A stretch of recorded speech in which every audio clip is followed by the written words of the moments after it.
जय हिंद दोस्तों, मैं प्रमोद कश्यप। आशा करता हूँ कि आप लोग अच्छे होंगे। आज हमारा 75 हार्डी चैलेंज का 19वां दिन है। आज का हमारा टॉपिक है importance of teacher for society and student. इस वीडियो को मैंने हमने 5 भाग में डिवाइड किया है।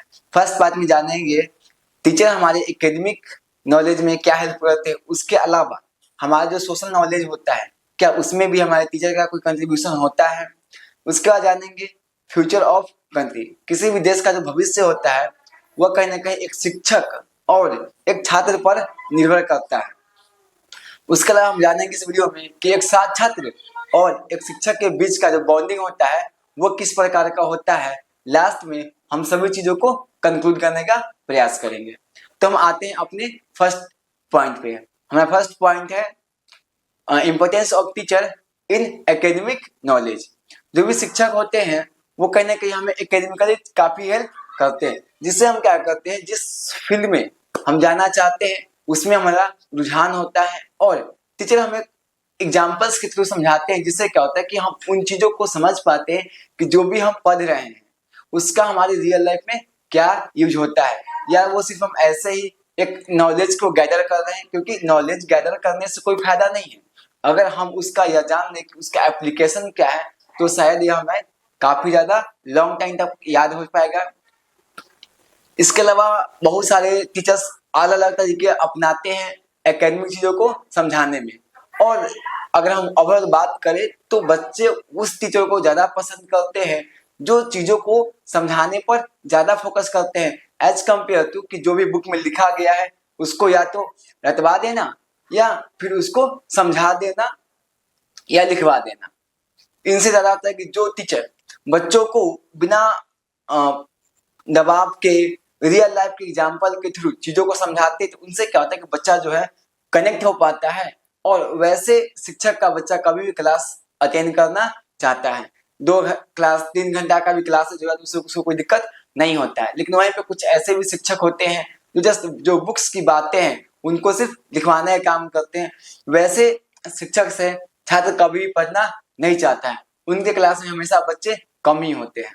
तो कहीं ना कहीं हम बोल सकते हैं कि जो एकेडमिक की चीजों को समझने में जो है शिक्षक का इम्पोर्टेंट रोल होता है। इसके अलावा अगर हम इस टॉपिक के दूसरे पॉइंट पर आए तो वो हमारा था सोशल नॉलेज।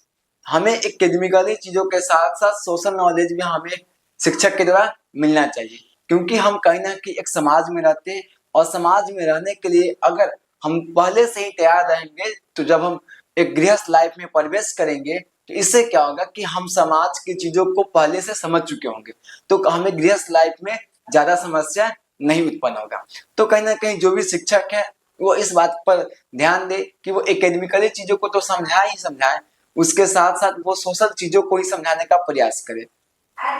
लेकिन इस बात का ध्यान देना चाहिए कि बच्चा की उम्र के अनुसार ही उसे सोसाइटी के बारे में बताना चाहिए। जैसे अगर एक छोटा बच्चा है जिसकी उम्र 10 वर्ष है तो उसे बहुत बड़ी बातें बताने की कोई आवश्यकता नहीं, लेकिन हम उसे इतना बता सकते हैं कि हमें अपने आसपास की चीजों को साफ रखना चाहिए, हमें अपने आसपास के लोगों से बातें करना चाहिए, उनसे कनेक्ट होना चाहिए। उसके अलावा हमें चीजों को ऑब्जर्व करना चाहिए। तो क्या होगा कि बच्चा पहले से ही उस चीज के लिए प्रिपेयर्ड होगा। जब वो गृहस्थ लाइफ में प्रवेश करेगा तो उसे पता होगा कि समाज में कैसे चला जाता है, लोगों से बातें कैसे की जाती है, अगर हमारा कोई काम है या उनका कोई काम है तो हम उस काम को कोऑर्डिनेशन के थ्रू कैसे कर सकते हैं। इससे क्या होता है कि जो हमारा इससे क्या होता है कि हमारे माइंड का संपूर्ण विकास हो पाता है और हम अपने एकेडमिकल चीजों के साथ साथ सोसाइटी को भी मेंटेन कर पाते हैं। इससे क्या होता है कि कभी भी हमें मानसिक तनाव नहीं हो पाता है, क्योंकि हम सभी चीजों को ऑलरेडी समझ चुके हैं। अब आते हैं हम स्टूडेंट और टीचर के बॉन्डिंग की बात। तो स्टूडेंट और टीचर के बीच का जो बॉन्डिंग हो वो बहुत ज्यादा दूरी वाला नहीं होना चाहिए। दूरी इन द सेंस कि बच्चा के पास कोई क्यूरियोसिटी है या कोई क्वेश्चन आ रहा है तो वो अपने शिक्षक से डर रहा है, वो क्वेश्चन को पूछ नहीं पा रहा है, इतना दूरी नहीं होना चाहिए। एक अच्छा बॉन्डिंग होना चाहिए ताकि अगर स्टूडेंट के पास कोई प्रॉब्लम हो या उसे किसी प्रकार का कोई क्वेश्चन आए तो वो बिना किसी हेजिटेशन के अपने शिक्षक से पूछ सके, इतना फ्लेक्सिबिलिटी होनी चाहिए। इसके अलावा अगर बच्चे के पास कोई क्यूरियोसिटी है, इसके अलावा उसके दिमाग में कुछ चल रहा है कोई आइडिया हो सकता है जिस पे वह काम करना चाहता है, तो वो भी अपने शिक्षक के साथ इतना लचीलापन होना चाहिए कि वो अपने शिक्षक के साथ इस चीज को शेयर कर सके। इससे क्या होगा कि अगर उसका आइडिया अच्छा होगा तो शिक्षक बताएंगे कि इसको और थोड़ा सा मॉडिफाई करो, या शिक्षक के पास जो नॉलेज होगा उसके अनुसार वो बता सकते हैं कि इस आइडिया में कहाँ कमी। इससे क्या होगा कि बच्चा उस आइडिया को और ज्यादा मॉडिफाई करने का प्रयास करेगा, उसको और अच्छे से समझने का प्रयास करेगा। अक्सर क्या होता है कि हमारे पास कोई ऐसा व्यक्ति या कोई ऐसा पर्सन नहीं होता है जिससे हम कोई अपना विचार को साझा कर सके, और बिना साझा किए हुए अगर उस विचार को हम इम्प्लीमेंट कर देते हैं तो उससे हमें नुकसान होता है। क्योंकि जब हम किसी के साथ साझा करेंगे उस विचार को या उस आइडिया को, उससे क्या होगा कि वो अपने माइंडसेट के अकॉर्डिंग भी उस चीज को देखेगा, जो कहीं ना कहीं हमें एक सिक्का के दोनों पहलू को समझने में काफी ज्यादा हेल्प करेगा। इसके अलावा अगर बात करें तो जिस तरह से हम बोलते हैं कि जो हमारा युवा है वो हमारे देश का भविष्य है, लेकिन उस भविष्य को बनाने के लिए अगर गलत हाथ में चला जाएगा तो भविष्य कभी भी सही तरीके से नहीं बन पाएगा। जैसे घड़ा को बनाना है, तो अगर घड़ा बनाने वाला ही के पास स्किल नहीं होगा तो घड़ा क्या हो जाएगा, हमारा पूरे अच्छे से गोल नहीं बन पाएगा। हो सकता है कि उसमें कोई छिद्र हो जाए जिससे पानी का रिसाव हो। तो हमें इस बात का ध्यान देना चाहिए कि जिसको हम देश का अपने देश का भविष्य मानते हैं उसको जो बना रहे हैं वो भी क्या हो, एजुकेटेड हो, और बच्चा का जो भविष्य है वो गलत हाथों में नहीं आ जाए। तो इसके लिए क्या होगा कि शिक्षक इसके लिए रिस्पॉन्सिबल है। अगर कोई बच्चा किसी क्लास को अटेंड नहीं कर पा रहा है तो बच्चा के साथ साथ उसमें शिक्षक का भी दोष है, क्योंकि शिक्षक को इस तरह से पढ़ाना चाहिए ताकि बच्चे खुद उनसे जुड़े और बच्चा खुद क्लास में आए। तो कहीं ना कहीं इसमें है कि जितना जोर हम बच्चों पर देते हैं उतना जोर और उतना अगर हम चीजों को शिक्षक के थ्रू भी समझने का प्रयास करें तो दोनों के बीच का एक अच्छा कोऑर्डिनेशन बन सकता है, और स्टूडेंट और टीचर के बीच अगर जितना अच्छा बॉन्डिंग होगा वो हमारे समाज के लिए, हमारे देश के लिए उतना ही ज्यादा अच्छा होगा। और अक्सर वो बच्चे ज्यादा अच्छा कर पाते हैं जिनका किसी शिक्षक से अच्छा लगाव होता है। इसके साथ साथ क्या होता है कि हमारे जीवन में उम्र के साथ बहुत सारी क्या होती है, समस्याएं तो नहीं बोलेंगे लेकिन बहुत सारे बदलाव आते हैं। अगर उस बदलाव को हम अपने शिक्षक के साथ शेयर करते हैं तो उसे क्या होता है कि क्योंकि वो बदलाव आज जो बदलाव हमें आ रहा है वो कहीं ना कहीं वो बदलाव उनमें भी कुछ समय पहले आया होगा, तो वो चीजों को क्या कर सकते हैं, अच्छे से हमें बता सकते हैं, समझा सकते हैं कि इस उम्र के पड़ाव में हमें क्या करना चाहिए।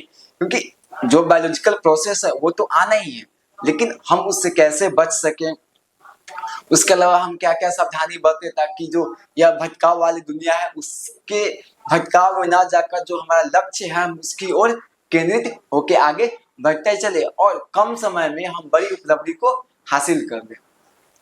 बड़ी उपलब्धि का मेरा सेंस यह नहीं है कि हम कोई जॉब को अचीव कर ले, बल्कि आप जीवन के किसी भी क्षेत्र में एक अच्छा काम करें जिससे समाज और हमारे देश का भला हो सके।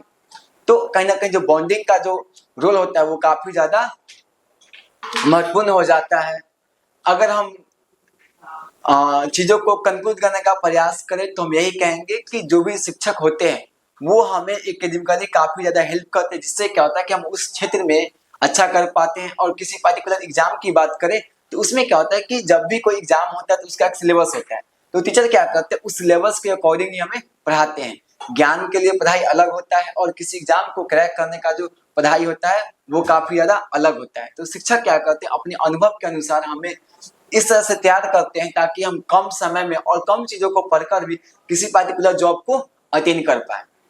उसके अलावा एकेडमिकली चीजों के साथ साथ क्या करते हैं शिक्षक हमें सोशल नॉलेज भी देते हैं, जिससे क्या होता है कि हम अपने समाज में एक अच्छे नागरिक के रूप में रहते हैं और एक समाज को अच्छे से मेंटेन कर पाते हैं। और जब समय आता है तो हम अपने गृहस्थ लाइफ को भी अच्छे से मैनेज कर पाते हैं। उसके बाद बॉन्डिंग, एक टीचर और एक स्टूडेंट के बीच में इतना अच्छा बॉन्डिंग होना चाहिए कि अगर स्टूडेंट के पास कोई भी क्यूरियोसिटी हो या कोई प्रश्न आए तो वो अपने शिक्षक से बिना किसी हेजिटेशन के शेयर कर सके।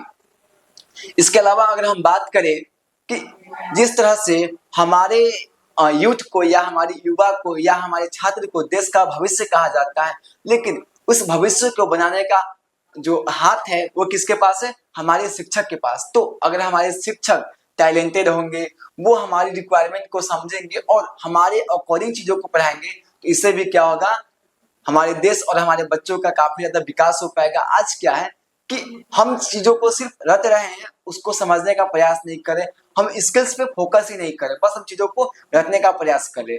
अगर शिक्षक हमें प्रैक्टिकल नॉलेज देंगे, हमें उसका एप्लीकेशन बताएंगे, तो चीजें क्या होगी, काफी ज्यादा अच्छे से रन कर पाएगी। अगर हम शिक्षक की बात करें तो शिक्षक हमेशा चाहते हैं कि उनके जो छात्र हैं वो हमेशा उनसे आगे बढ़े, किसी अच्छे पोस्ट को अचीव करे। और शिक्षक कभी भी हिंसा का रास्ता नहीं बताते, वो हमेशा बताते हैं कि जो कलम है उसकी ताकत क्या है। आज हम अपने एक गुरु जी से मिले जो हमें 9th-10th में काफी अच्छे से पढ़ाए थे, तो उन्होंने हमें बहुत सारी चीजों को समझाया और हम उनसे अक्सर जब भी हमें मौका मिलता है तो हम उनसे मिलते हैं। आज जब हम उनसे मिले तो हमें लोग काफी चीजों पर बात की, सोसाइटी पे बात की, एजुकेशन सिस्टम पे बात की, इंडियन कल्चर पे बात की, पॉलिटिक्स पे भी बात की कुछ, और अंत में उन्होंने हमें क्या दिया, एक अनमोल तोहफा दिया। यह तोहफा है एक पेन। एक कलम का जो ताकत है वो एक शिक्षक ही समझ सकता है कि इस कलम से किसी का भविष्य बनाया भी जा सकता है तो किसी का भविष्य खराब भी किया जा सकता है। यह जो पावर है एक शिक्षक के पास है और शिक्षक यह पावर अपने स्टूडेंट को देते हैं। तो आज के लिए इतना ही। अगर आप भी चाहते हैं कि हम किसी और टॉपिक पे बात करें तो वो टॉपिक आप हमें कमेंट बॉक्स के माध्यम से बता सकते हैं। और इसके साथ साथ आपको लगता है कि हमें कोई कमी है तो आप उस कमी को भी कमेंट बॉक्स के माध्यम से बता सकते हैं। तो आज के लिए इतना ही। जय हिंद।